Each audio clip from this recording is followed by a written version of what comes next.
નમસ્કાર, આપ જોઈ રહ્યા છો ન્યૂ ભારત ન્યૂઝ અને હું છું ધ્રુવી। ભાજપ અને કોંગ્રેસના નકલી ખેડૂત પ્રેમી નેતાઓના આમ આદમી પાર્ટી વિરુદ્ધ નિવેદનો મુદ્દે એક વિડીયોના માધ્યમથી આમ આદમી પાર્ટીના ધારાસભ્ય ગોપાલ ઇટાલિયાએ ભાજપના પ્રદેશ પ્રમુખ અને કોંગ્રેસના નેતાને વળતો જવાબ આપ્યો છે। આમ આદમી પાર્ટીના વધતા પ્રભાવથી ઓખલાયેલા ભાજપ અને કોંગ્રેસના કહેવાતા નેતાઓએ કરેલા નિવેદનો પર ગોપાલ ઇટાલિયાએ પ્રહાર કર્યો છે। નમસ્કાર મિત્રો, હું ગોપાલ ઇટાલિયા। આજે 5મી સપ્ટેમ્બર 2025 દિવસ। આજે ભાજપ અને કોંગ્રેસના નકલી ખેડૂત પ્રેમી નેતાઓની બે વાત સાવ ટૂંકમાં મારે કહેવી છે। પહેલી વાત કે ભાજપના પ્રદેશ પ્રમુખ ગઈકાલે અથવા પરમ દિવસે અથવા ગમે ત્યારે મેં તો એક વિડીયો જોયો, એમાં એવું બોલે છે કે ભાઈ દિલ્હી અને પંજાબથી આવેલા લોકો ખેડૂતોના મસીહા બનવાની કોશિશ કરે છે।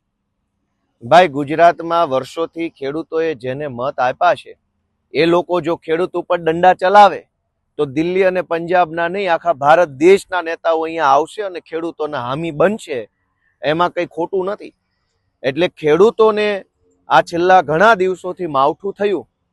સરકાર મીટિંગ ઉપર મીટિંગ, ફોટા ઉપર ફોટા, વિડીયો ઉપર વિડીયો બનાવે છે, પણ નક્કી કરી શકતા નથી કે સહાય કેટલી ચૂકવશે, ક્યારે ચૂકવશે, કોને ચૂકવશે, કેવી રીતે ચૂકવશે। ભાષણો કરવામાં તો ભાજપના પ્રદેશ પ્રમુખ છે એ શુરા છે, મોટો સિંઘમ બનીને ભાષણો તો બહુ કરો છો।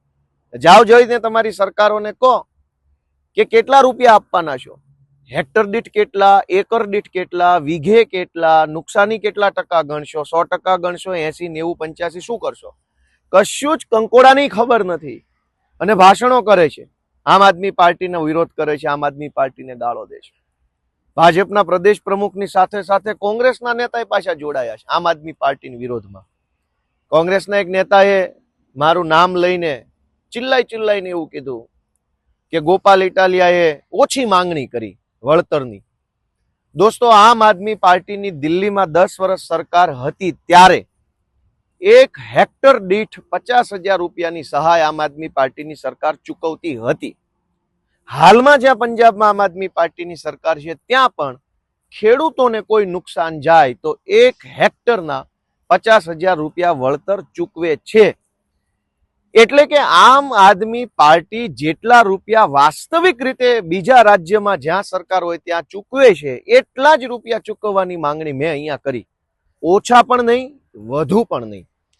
મેં ગુજરાતના ઇતિહાસમાં કોઈ દિવસ 1 હેક્ટરના 25,000 રૂપિયા પણ ભાજપની સરકારે નથી ચૂકવ્યા, ગુજરાતના ઇતિહાસમાં નહીં। મેં તો 50,000ની માંગણી કરી 1 હેક્ટરના। આંકડો તો 20,000નોય નથી ને 25,000નોય નથી। ગુજરાતના ઇતિહાસમાં ખેડૂતોને પાક નુકસાનીના 1 હેક્ટરના 25,000 ક્યારેય મળ્યા નથી। મેં માંગણી કરી અમારી આમ આદમી પાર્ટીની સરકાર જે રીતે ચૂકવે છે એ રીતની। કોંગ્રેસ વાળાને પેટમાં તેલ રેડાયું, 2 દિવસથી ઉપાડો લીધો છે કે ગોપાલ ઇટાલિયાએ ઓછી માંગણી કરીને દાદાનો દરબાર ને આમ ને તેમને ફલાણું ઢેકણું। કોંગ્રેસ વાળાને મારી એટલી વિનંતી છે કે મારો વિરોધ કરે તમારું કે ગુજરાતનું કે ખેડૂતોનું, કોઈનું ભલું નથી થવાનું। મારો વિરોધ કરવાથી શું થશે? અને કોંગ્રેસ વાળાને એટલી વિનંતી છે કે મેં તો અમારી પાર્ટીની સરકાર પંજાબમાં છે ત્યાં જે રીતે ખેડૂતોને મદદ કરે છે એ રીતે મદદ કરવાની માંગણી કરી।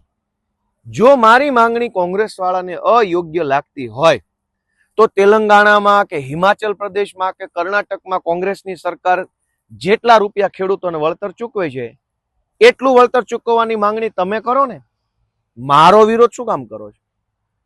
કોંગ્રેસના નેતા એવું કેમ નથી બોલતા કે કર્ણાટકમાં કોંગ્રેસની સરકાર 1 હેક્ટરના 3 લાખ રૂપિયા ખેડૂતોને ચૂકવે છે તો ગુજરાતની સરકાર પણ 3 લાખ ચૂકવે?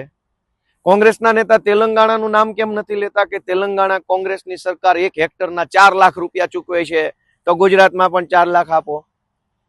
કોંગ્રેસ વાળા એવું કેમ નથી બોલતા કે હિમાચલ પ્રદેશની કોંગ્રેસની સરકાર 1 હેક્ટરના 7 લાખ રૂપિયા ચૂકવે છે તો લ્યો 7 લાખ રૂપિયા અમે અહીંયા ચૂકવવાની માંગણી કરીએ?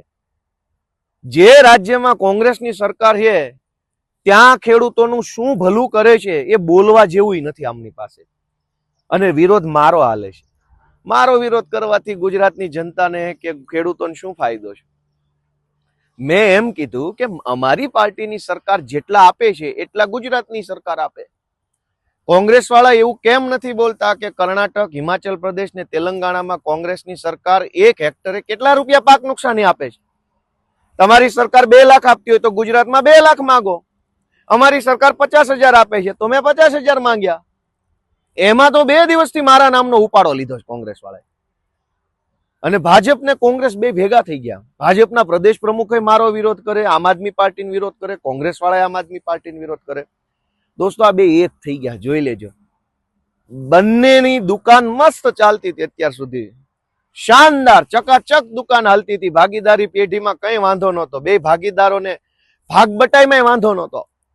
જ્યારથી આમ આદમી પાર્ટીને વિસાવદરના ખેડૂતોએ આશીર્વાદ આપ્યા, જ્યારથી મને ધારાસભ્ય બનાવ્યો, ત્યારથી બેયના પેટમાં તેલ રેડાણું. રોજ જાગીને ભાજપે આમ આદમી પાર્ટીનો વિરોધ કરે, કોંગ્રેસે આમ આદમી પાર્ટીનો વિરોધ કરે.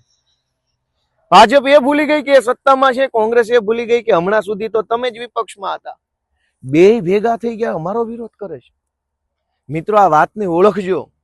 કોંગ્રેસના મિત્રોને વિનંતી કે મારો વિરોધ રહેવા દો બાપા. તમે તમારી પાર્ટીની સરકારો જે રાજ્યમાં છે ત્યાં શું કલ્યાણ કર્યું, શું ભલીવાર કરી છે એ ગુજરાતની જનતાને જણાવો. અમે ભાજપનો વિરોધ કરી રહ્યા છીએ. ભાજપના પ્રદેશ અધ્યક્ષને વિનંતી છે કે તમારે અમારું નામ લેવાની જરૂર નથી બાપા. નવા બન્યા છો, ગુજરાતમાંથી ડ્રગ્સ બંધી કરાવો, દારૂ બંધી કરાવો. ગુજરાતની રોડોની હાલત તૂટેલી છે, આખા ગુજરાતમાં 1.5 ફૂટના ખાડા છે, એનું કંઈક કરો. તમારે અમારો વિરોધ કરવાની જરૂર નથી. સરકાર તમારી પાર્ટીની છે, ભાજપની. કંઈક કામમાં લાગો, તમારાથી થઈ શકે એમ છે. હજુ તમે સરકારમાં છો ત્યાં સુધી. એટલે ગુજરાતના સૌ વડીલોને, યુવાનોને વિનંતી છે કે આ બંને જો ભેગા થઈ ગયા છે એની ઉપર નજર રાખજો. જય જય ગરવી ગુજરાત.